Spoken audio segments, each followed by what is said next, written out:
Attention pour les couleurs. Hein? Bon, fais les couleurs alors. Envoyez.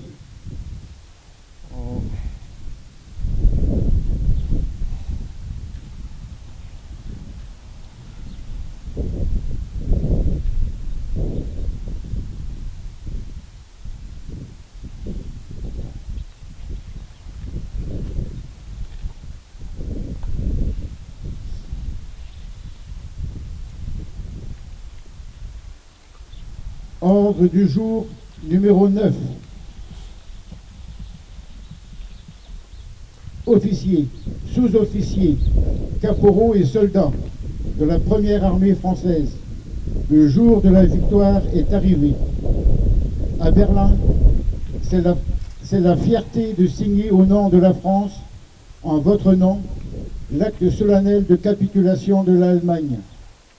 Digne de la confiance de notre chef suprême, le général de Gaulle, libérateur de notre pays, vous avez, par vos efforts, votre ferveur, votre héroïsme, rendu la patrie, son sang, son rang et sa grandeur. Fraternellement unis aux soldats de la résistance, côte à côte avec nos camarades alliés, vous avez taillé en pièces l'ennemi partout où vous l'avez rencontré. Vos drapeaux flottent au cœur de l'Allemagne. Vos victoires marquent les étapes de la résurrection française. De toute mon âme, je vous dis ma gratitude. Vous avez droit à la fierté de vous-même comme à celle de vos exploits. Gardons pieusement la mémoire de nos morts. Généreux compagnons tombés au champ d'honneur, ils ont rejoint dans le sacrifice et la gloire de la rédemption de la France, nos fusillés et nos martyrs.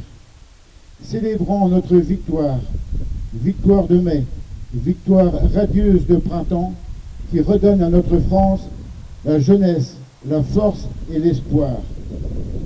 Soldats vainqueurs, vos enfants apprendront la nouvelle épopée que vous doit la patrie. Fait à Berlin, le 9 mai 1945, le général d'armée Delattre de Tassigny, commandant en chef la première armée de française.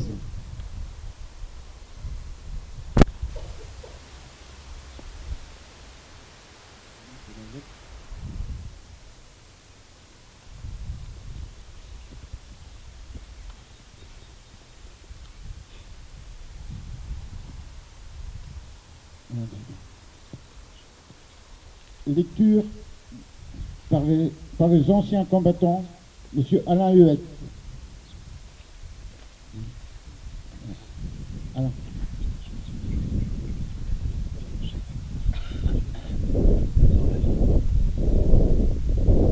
Union nationale des combattants, 8 mai 2023. Commémoration de la victoire du 8 mai 1945. En ce 8 mai 2023, où nous commémorons le 78e anniversaire de la victoire du 8 mai 1945, nous constatons qu'une nouvelle guerre, fruit de la violence entre deux États, perdure depuis un an à nos portes, à 3 heures de vol de Paris. Rappelons-nous l'épisode de la drôle de guerre de 1939 à 1940, début de la Seconde Guerre mondiale, qui avait d'abord embrasé l'Europe avant de s'étendre au reste du monde. Honorons la mémoire de toutes celles et de tous ceux issus de l'Empire français et de la métropole qui ont contribué au combat pour la liberté, à la libération de notre pays du joug nazi, à son redressement et à son retour dans le concert des nations. Préparons-nous, en cette période incertaine, à toute éventualité. Les menaces ne sont pas seulement en Europe de l'Est. Le terrorisme, mutant permanent, continue à sévir sur tous les continents et nous menace à domicile. Le contexte géopolitique mondial est changeant au rythme des crises, des confrontations, des intérêts économiques et politiques de nombreux pays, notamment ceux dits émergents. Redécouvrons et développons l'esprit de défense, en particulier chez nos jeunes. Préparons-nous à la résilience, cette capacité à se rétablir dans l'adversité et à mobiliser toutes les énergies pour assurer la survie de nos institutions et préparer une reconstruction si nécessaire. L'Union nationale des combattants, au niveau national et local, s'investit dans cette démarche. À cet effet, elle s'appuie sur ses adhérents sans distinction, anciens d'Indochine, anciens d'AFN, plus jeunes des opérations extérieures et intérieures, soldats de France, membres associés, veuves de guerre et d'anciens combattants et orphelins de guerre. Ils agissent dans les domaines de la solidarité, de la mémoire et de l'action civique, notamment au sein des réserves et du service national universel, ainsi qu'au travers des cadets de l'Union nationale des combattants. Aujourd'hui, en cette date anniversaire, ici tous rassemblés, nous nous devons d'être plus unis que jamais autour de notre drapeau, de nos valeurs séculaires et surtout autour de nos armées engagées à l'extérieur et à l'intérieur de notre pays au service de la France. Merci.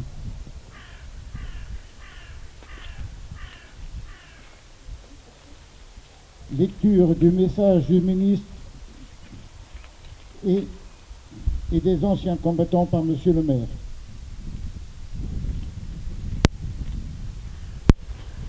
Merci Jean-Yves. Message de Monsieur Sébastien Lecornu, ministre des Armées, et de Madame Patricia Miralles, secrétaire d'État aux anciens combattants et à la mémoire, à l'occasion du 8 mai 2023. Le 8 mai 1945, il y a 78 ans, l'Allemagne nazie capitule devant les Alliés réunis à Berlin. C'est la victoire. Ce jour-là, les forces de la liberté triomphent non seulement contre une armée, mais aussi contre une idéologie qui écrasait l'Europe et la liberté de ses peuples. Après 6 années de guerre, l'écho de l'armistice se répand partout sur le continent, apportant au peuple la joie de la libération et la fierté d'avoir vaincu. Après 6 années de terreur, la lumière se lève enfin sur tout un pays, révélant à la fois l'opprobre de ceux qui ont collaboré et le courage de ceux qui ont résisté pour permettre la victoire. Il y a 80 ans, l'année 1943 fut une année terrible. La répression s'accroît. L'extermination des Juifs d'Europe et des opposants au régime nazi bat son plein. Pourtant, le cours de la guerre change. À l'Est, les armées nazies ont perdu la bataille de Stalingrad. Au Sud, les Alliés ont débarqué en Afrique du Nord. Ils le feront bientôt en Italie. La Corse est libérée en septembre. Nos outre-mer se distinguent dans les 3 océans, et notamment dans les Antilles et en Guyane, par la dissidence opposée à Vichy. La 2e division blindée du général Leclerc est créée. Elle débarquera quelques mois plus tard en Normandie, avant de libérer Paris, puis Strasbourg. Il n'y a plus une parcelle de notre territoire où l'on ne compte de résistants à l'occupant. Chacun peut ressentir que le destin des armées a basculé. Même si la lutte sera encore longue, l'épreuve présente n'est pas terminée. Mais voici qu'au loin se dessine la fin du pire drame de notre histoire, indique le général de Gaulle aux Français libres et aux Français occupés dans son message du 14 juillet 1943. La résistance s'unit partout en France et, sûre de l'issue finale du combat, s'engage dans l'élaboration de ce qui réunira les Français après la guerre. Les ombres qui pèsent sur le destin de la nation s'éclaircissent assez pour qu'un dessein pour la France d'après-guerre puisse commencer à être tracé. Avec la fin du conflit apparaissent de nouveaux défis pour reconstruire l'Europe, pour renouer avec la démocratie et pour soutenir nos soldats qui poursuivent le combat dans une guerre qui n'est pas encore achevée en Asie. Il faudra enfin tirer les conséquences des échecs militaires de 1940 pour renforcer les armées de la France face aux menaces qui la visent. Hier comme aujourd'hui, c'est un combat que nous ne devons pas perdre de vue.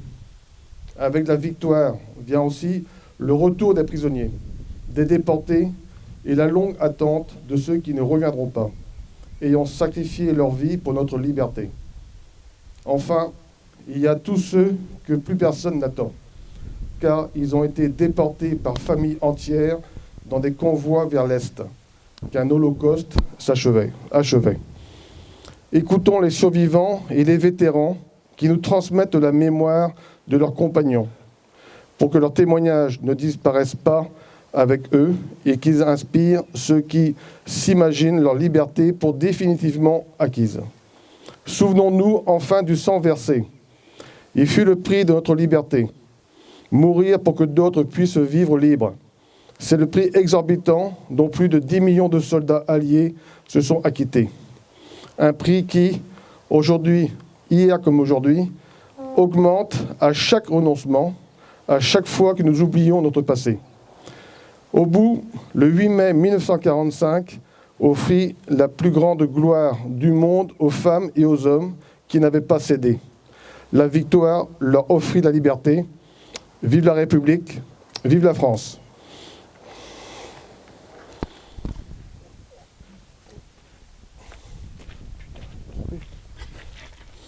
Pose de la gerbe sur le monument mort par Monsieur le maire.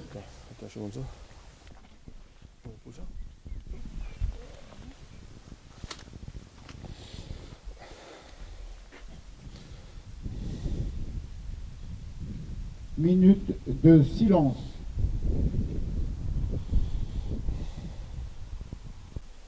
La Marseillaise.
Monsieur le maire salue les drapeaux ainsi que les autorités présentes.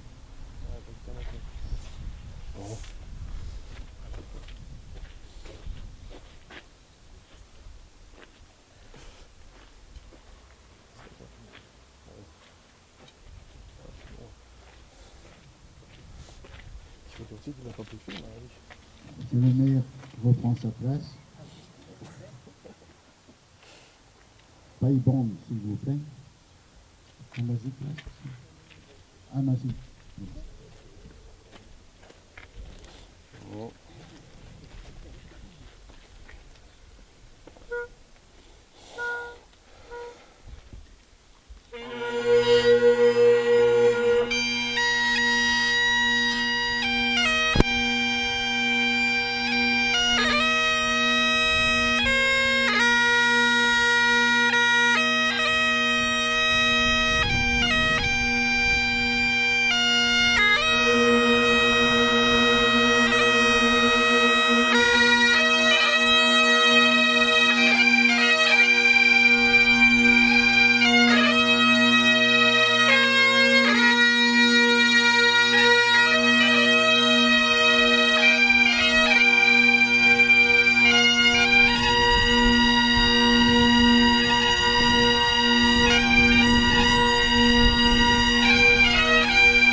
Monsieur le maire, le prix de vous annoncer qu'un vin d'honneur est offert à la mairie aux personnes présentes.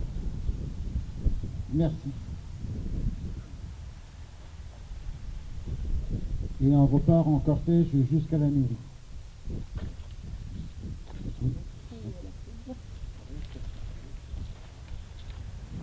Eric, tu peux venir devant peut-être avec le drapeau sur le côté.